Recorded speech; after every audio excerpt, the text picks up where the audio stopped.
allows an event to happen in our city like it did at Second and Liberty. And some of the scholars, the judges that are here, we need to look at that and just change that law. We have spoken with some Rhodes scholars in our, there's about 2 Rhodes scholars in this, and both of them from the same town and in the state of Kentucky. We've talked with them just to change 2 words. We can change that castle law doctrine so we won't have a stand your ground and castle law killing again. So those are the kind of things that I hope the black middle class can help us accomplish. As it seems either, but you know, you're really talking about income. That's how you measure it, and income. I mean, you measure that by snapshots. So somebody might be in the black middle class one year, the next year they might be out. If you talk about middle class in terms of resources and how people look at the world, that takes 2 or 3 generations to achieve. And so again, if we're just doing snapshots by income, you've got people who've been there a long time. You've got people who may be there just this last week and won't be there next week. Just wait till somebody gets laid off and they're not working as much overtime. But what I will say is that African Americans who have the resources to take fuller advantage of what's available in this community. On one hand, have not become immune to racism. Try to get a mortgage, buy a car, and all that, and you'll find out, even if you got money in your pocket, doesn't mean it'll go as far. It's what my godfather used to call the black tax, long time ago.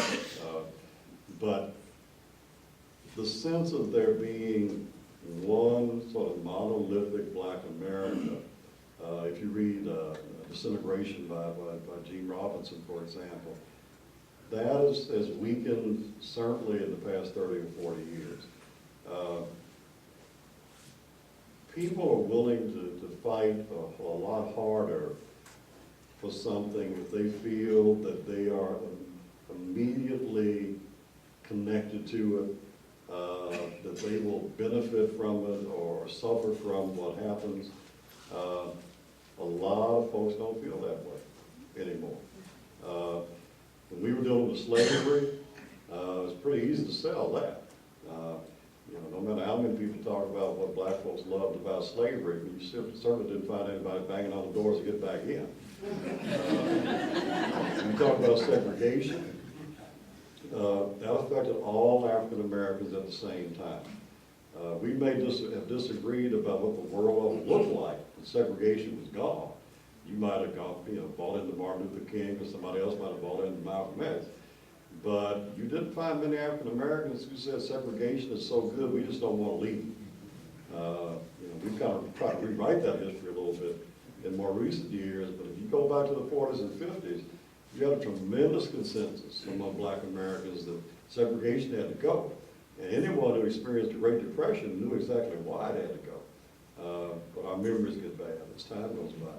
The point is right now, a lot of African Americans don't believe that they share the same connection to other African Americans today. They do, and it can be shown that they do, but they don't necessarily believe it. They don't live in the same neighborhoods. They don't have to see other segments of their own population every day. And so it's easy for them to be convinced that they don't have that kind of connection. As long as, we're talking about median income, for example, that divides the upper 50% from the lower 50%. In the low 50% range, and that median number includes all the money Michael Jordan makes and Magic Johnson and Halle Berry and all of them. They're in there too, right? I mean, as long as you've got a segment of any large population that is in those kind of straits, everybody in that population is affected by it.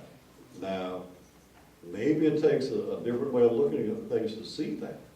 But once you see that, you understand that the kids that we're trying to save now, not grandchildren, they could be that age. I have children who could easily end up in the same place very, very easily. So you're not doing something like charity for somebody else, you're doing something for yourself. And when people can understand that, then you have a basis on which you can bring folks together. So that's something that still has to be achieved and achieved sustainably. There have always been people who've understood that. Probably just not enough of them. That's what we have to work toward, I think.